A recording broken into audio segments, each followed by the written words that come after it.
Okay, this is lesson 42, and we're going to talk about circles. But first of all, we're just going to kind of introduce the conic sections in general. The conic sections are circles, ellipses, parabolas, and hyperbolas. And the reason they're called conic sections is because if you slice a cone, you can get these different shapes. So if you slice the cone with a plane that is perpendicular to the cone, you'll get a circle. If you slice the plane at a slanted angle with a plane, if you slice a cone with a slanted plane, you get an ellipse. If you slant the plane so much that it actually comes out the top of the cone, you are cutting a parabola. And if you have the plane totally perpendicular to the cone, you get this double curve called a hyperbola. And you can kind of see more what is meant by conic section here. If you cut a cone, as I said before, straight across, perpendicular to the cone, I guess so that the plane is flat, you get a circle. And then if you slant the plane a little bit, or you slant the thing you're cutting the cone with, you get an ellipse, an elongated circle. And if you slant it even more, you get this curve, the parabola. And then if you slant it all the way down so that you're cutting straight through the bottom of the cone, you get a hyperbola. But right now we're just going to talk about the circle. But all those graphs are called the conic sections for this reason, because they are just different sections of a cone depending on how you cut it. All right, so cross sections is what is meant by section. All right, a circle by definition is the locus of all points in a plane that are equidistant from a point called the center of the circle. So the equation of a circle, well, first of all, so the circle, what does it mean? What is the definition of circle? Well, often, like when we first start learning about circles when we're young, we think of it as the whole shape. But really, right now, what we're talking about is just the line, the curve that makes the circle. So when we talk about the circle, we're not really talking about the inside. We're just talking about this set of points that make up this curve.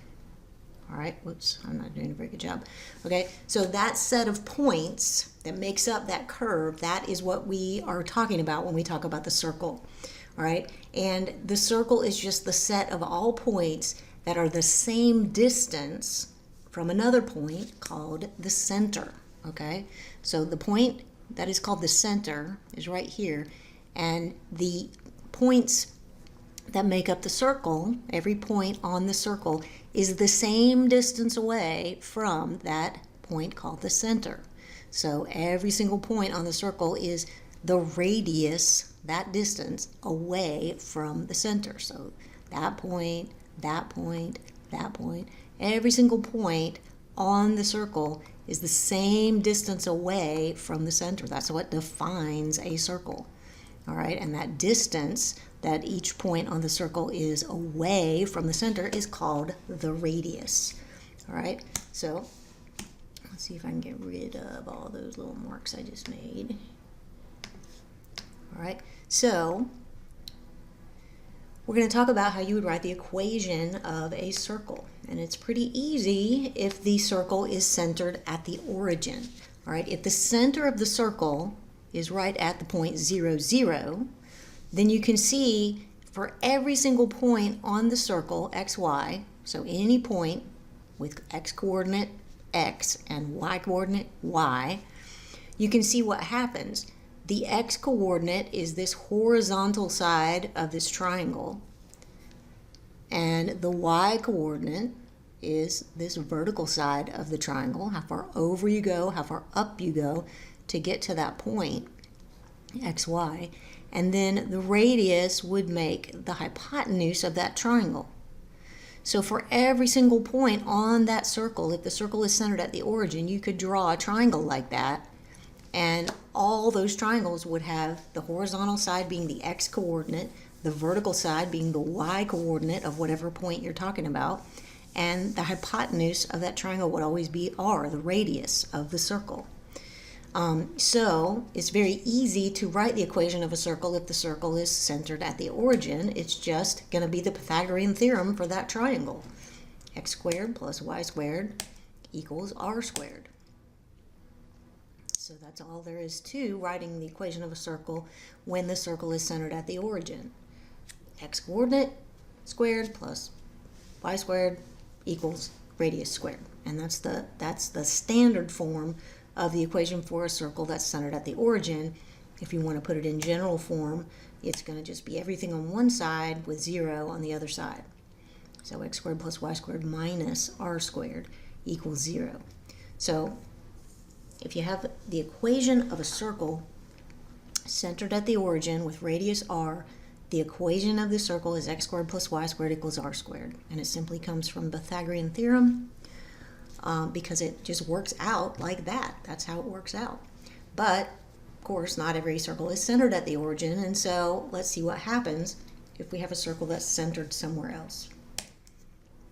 So if the circle, I'm just repeating, so if the circle is centered at the origin, we have x squared plus y squared equals r squared. So suppose we have that circle, there it is, centered at the origin. That particular circle has a radius of 5, so if we wanted to write the equation for that circle that is on this xy plane right here, it would be x squared plus y squared equals 5 squared, right? Because r means the radius of the particular circle. All right, but what if our circle is not centered at the origin? How will that affect our equation? Suppose the circle is centered at the point 4, -6 and has a radius of 5. So suppose we move that circle so that now the center is at 4, -6. All right. How does that change the equation? Because as I was saying before, the equation would just be x squared plus y squared equals 5 squared if it had been centered at the origin like it was. Okay, so if you go back, that would be the equation. I better write it over here. X squared plus y squared equals radius squared. That would be the equation of that circle right there. But what if we move the circle so that the center is no longer at 0, 0?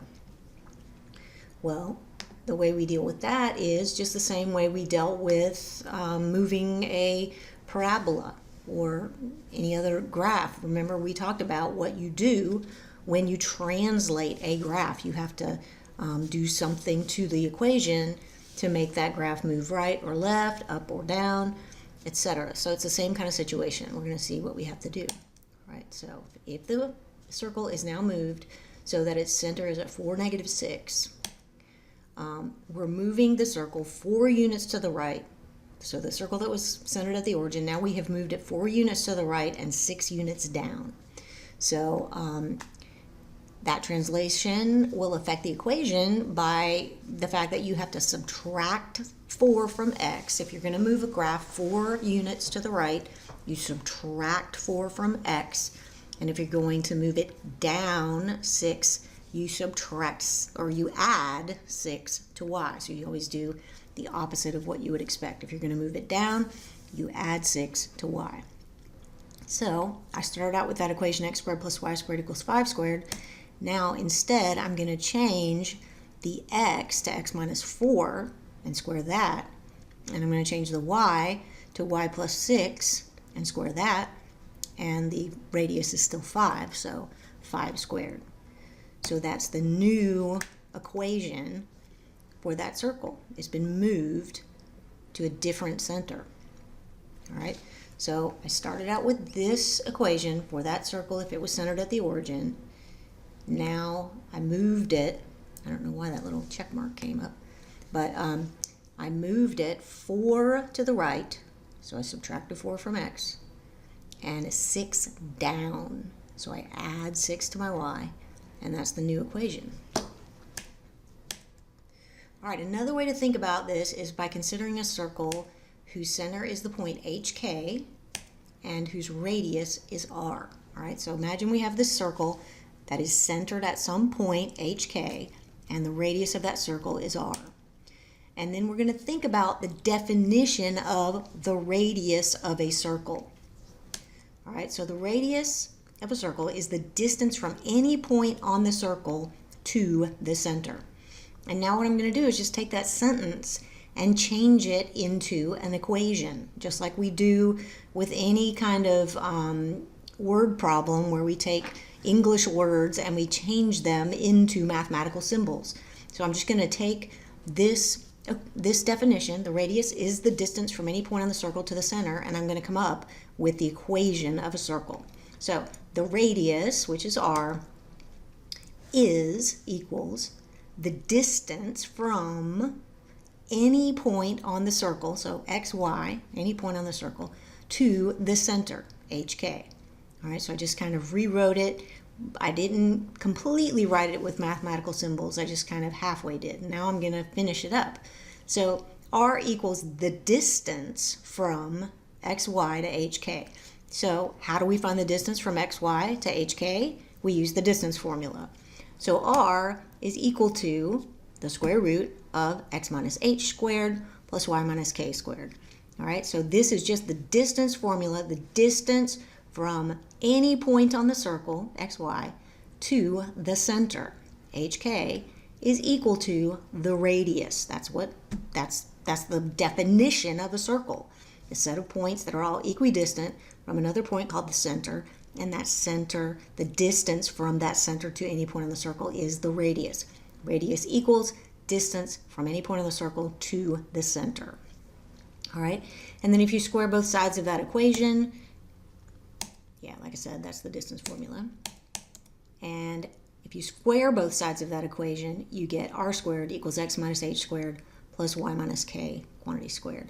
So this is the standard form for the equation of a circle with radius r and center hk. So it looks just like the equation that I wrote on the page before this one, where I knew what the center was, and I just subtracted the x-coordinate and subtracted the y-coordinate to move that circle wherever it needed to go. All right, so if we remember on the other one we were looking at, we had a circle of radius 5 and the center was 4, -6, right? And so if I used this equation, this general equation, for the equation of a circle with radius r and center hk, then I could easily write the equation of the circle from the page before, and it would be the same thing that we got before, which would be radius is 5, so 5 squared equals x minus the x-coordinate of the center, so x minus 4 squared, plus y minus the y-coordinate of the center, and the y-coordinate is -6, so y minus -6 is y plus 6. So that is the equation we got on the previous page.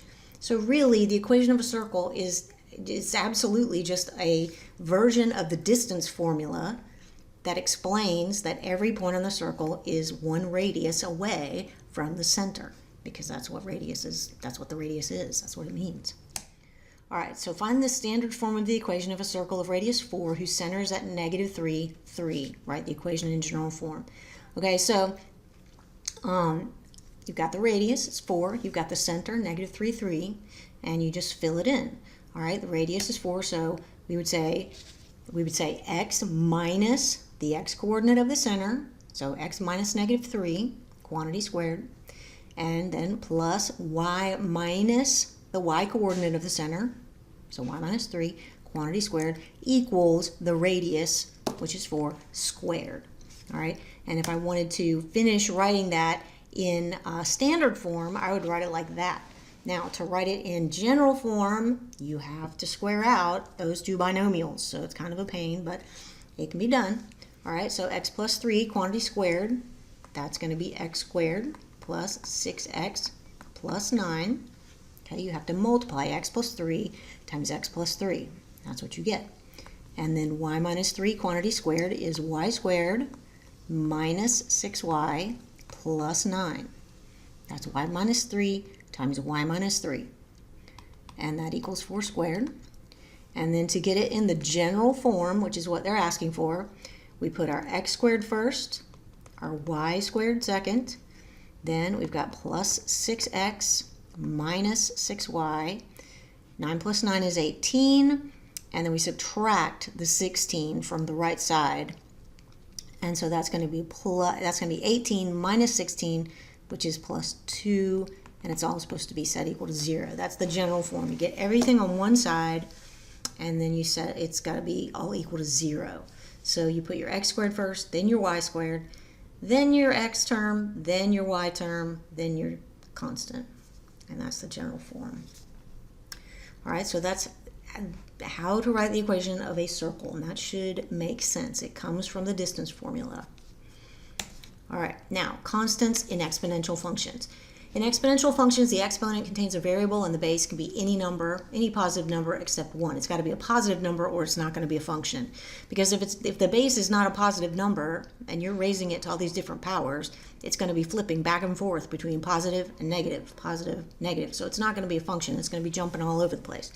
So the base has to be a positive number.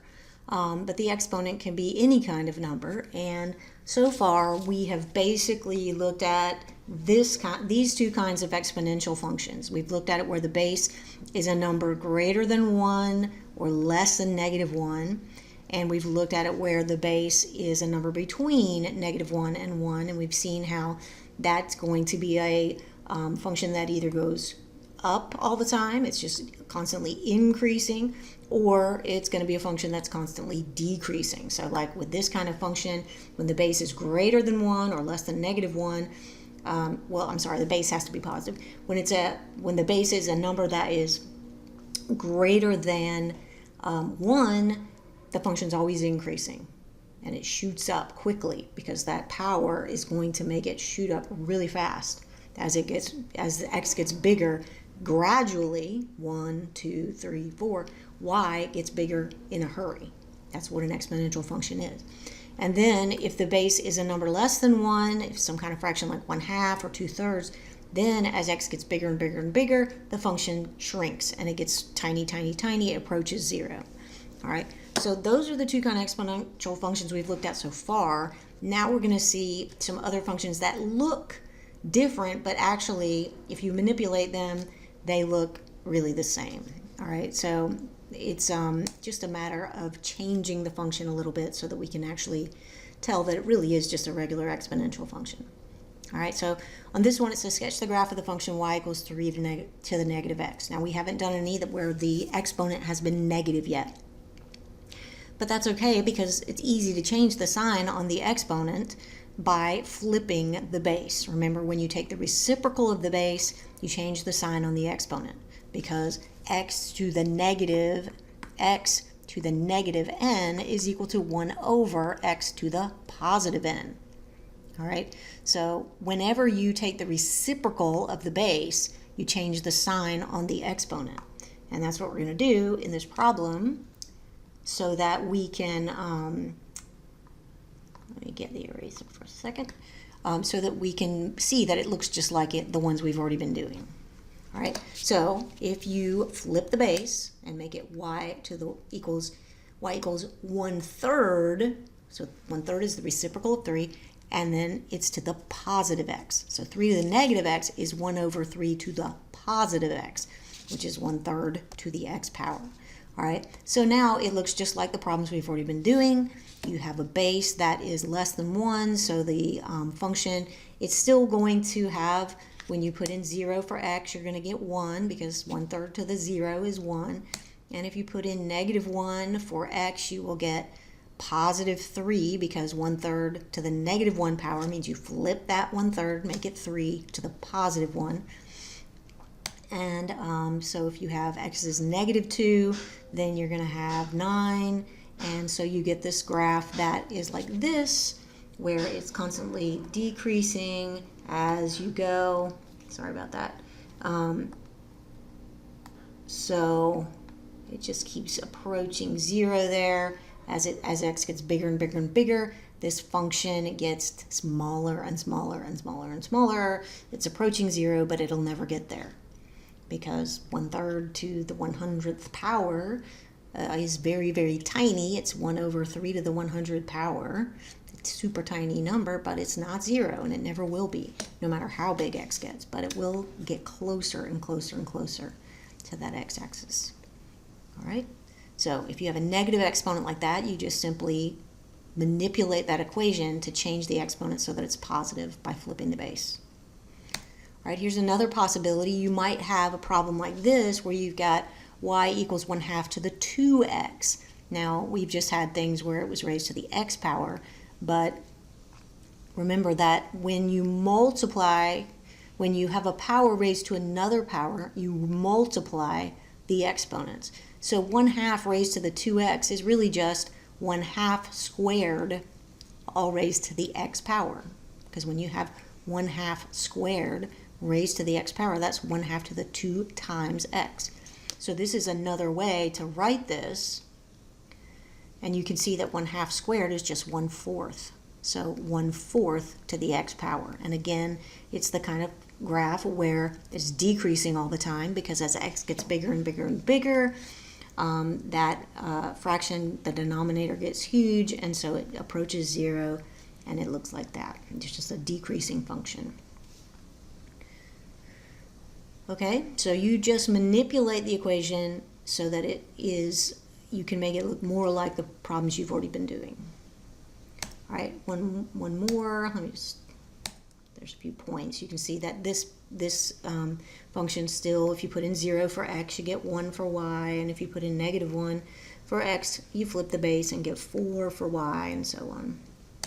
All right, this one, you've got y equals 1/2 raised to the -x minus 2, and in this problem, you can remember that if you when you multiply like bases, you add the exponents. Okay, so you can actually break this up into 1/2 to the -x times 1/2 to the -2, because -x minus 2, that's what you have here for the exponent. And so that means you are multiplying like bases. You're adding the exponents. -x plus -2 is -x minus 2. So you just break it up like that so that you've got like bases, multiplying them to add the exponents. And then, since those are negative exponents, you can flip the base and change the sign on the exponent. So 1/2 to the -x is equal to 2, the reciprocal of 1/2, to the positive x. And 1/2 to the -2 is equal to 2, the reciprocal of 1/2, to the positive 2, which is 4. All right, so now you have 2 to the x. You have y equals 2 to the x, which you know how to graph, but the whole thing is multiplied by 4. And what that means is that every value in your little table, if you were going to make one, would just be multiplied by 4. So, for example, now when you put in 0 for x, you don't get 1 for y. You actually get 4, because 2 to the 0 is 1 times 4 is 4. So really, if you put in 1 for x, you're getting 2 to the first, so that's 2 times 4 is 8. So 1/8 is on this graph. And if you put in -1 for x, you're getting 1/2 times 4. So you're going to be at -1, 2, and so on. So the graph is just a little different. It increases more quickly because you're multiplying it. You're multiplying it by 4. But you can just get a few points. It has the same shape as y equals 2 to the x. It's just that the points are a little bit different. But it has the same shape. It's always increasing, because the bigger x gets, the bigger that graph is going to get, and it's going to get big fast.